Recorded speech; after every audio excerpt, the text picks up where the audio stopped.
Hello and welcome back to The Honest Left. The title of this video is Young Voters Reject Biden.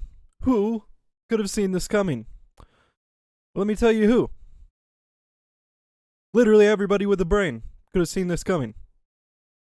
The fact that there's somehow people out there that believe that just because Bernie drops out and today in fact endorses Joe Biden means that the young progressive groups that were supporting Bernie will automatically just start kissing Biden's ass. Well, no.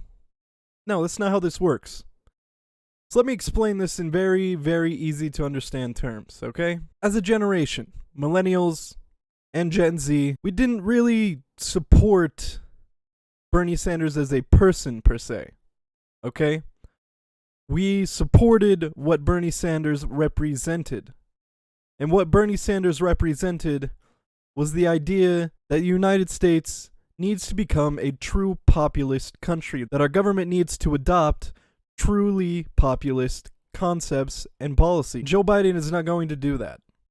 Okay?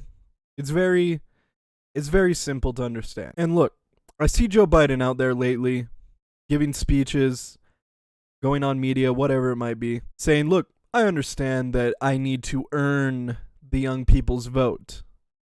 But what he's doing here is trying to appeal to the young people culturally. He's trying to appeal to us in a culturally progressive manner instead of a politically progressive manner.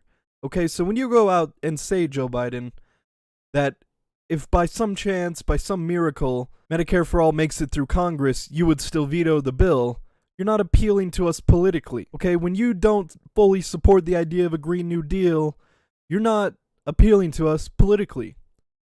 Okay, you can go out and say whatever you want about culture. You can go out and talk about women's rights, immigrant rights. What he's going for here is, look guys, I'm culturally progressive, okay? I support you guys. I support your generation. I support what you want. No, you don't. You don't, Joe. You really, really don't. Okay, because one of the main issues, one of the main sticking points for the progressive movement is Medicare for All. I would argue that it is the top on the list of priorities for the progressives, is Medicare for All, is understanding that healthcare is a human right, not a privilege. And when you say you're going to veto that, well, guess what? You lost so many people right there, man. You lost so many people right there. And look, the fact that the Democratic Party, and I've hammered this numerous times, I don't want to get too into it, but the fact that they think Joe Biden, or the fact that they say at least that Joe Biden was the most electable candidate and had the best chance to defeat Trump, just really shows their plain ignorance, right? Because what is Joe Biden? Well, Joe Biden is Hillary Clinton. Joe Biden and Hillary Clinton, they're on the same spot in the spectrum, guys. Politically speaking, they're the same person. Did that work last time?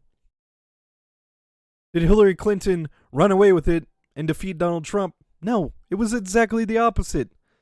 Okay, and look, a lot of people hammer home this point that she won the popular vote by 3 million, guys. Not my president, not my president, no fascist USA, no fascist USA. Doesn't matter.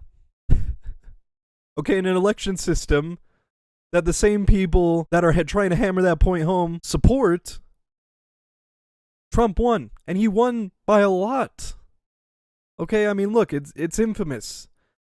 Election night 2016 is it's probably the most infamous day of the last 10 years, being that it was just such a shock to the system that he ran away with it like he did. So why do you think Joe Biden is going to bring a different result for you guys? Okay, again, I talked about this in one of my previous videos here. Okay, Joe Biden's enthusiasm numbers are abysmal. Okay, of people who have not voted yet, only 40% say their minds are made up about Biden. Less than half. 70 to 80% of Trump voters have their minds made up that they're going to vote for Donald Trump. Abysmal, guys. Come on. And another thing I want to talk about here is last night and in the days prior to that, there was just a huge surge of different millennial and Gen Z political groups and college groups saying that they're not going to endorse Biden. Like, I'm serious, guys. Go on Twitter. You can find it. A huge amount of these groups straight out said, we're not endorsing Joe Biden. We're not recommending that people vote for Biden. So what does mainstream media do? They start retweeting and saying, oh, look, the Democratic Socialists of America are endorsing Donald Trump in a tweet that says we're not endorsing Biden. Okay, so those same people that you're trying to get to be on your side, you're then putting words in their mouth, which, let me say, from experience, from somebody part of these groups, I don't like that. We don't like that. We don't like when mainstream media and other media outlets that support Biden start putting words in our mouth and start spinning things to fit their narrative. Okay, me saying I'm not going to endorse Biden, me saying I'm not going to vote for Biden, in no way, under any circumstance, am I trying to say I'm voting for Trump or I'm endorsing Trump. Hell no, I'm not. Okay, this election is 2016 all over again. What was the title of my last video? Welcome to 2016, because it's the same thing.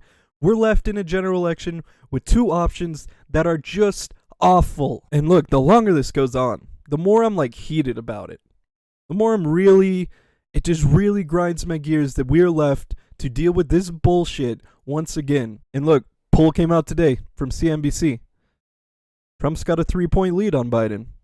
Guess what was in the same poll? Bernie had a 3-point lead on Trump. So look, you guys made your choice.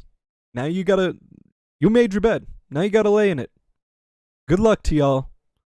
I'm not helping you. I'm not supporting Biden. I'm not endorsing Biden. I'm not gonna vote for Biden. I'm sitting this one out, guys.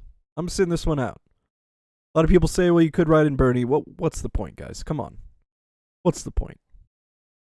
I'm gonna make another video tomorrow talking about kind of plans that we could make to kind of weather the storm here. And even though we didn't get our guy, kind of make these next 4 years a little bit less terrible. Alright, so look forward to that tomorrow. If you like this video, make sure you leave a like on it. Leave your thoughts in the comments below. Subscribe to keep up to date. And thank you for watching.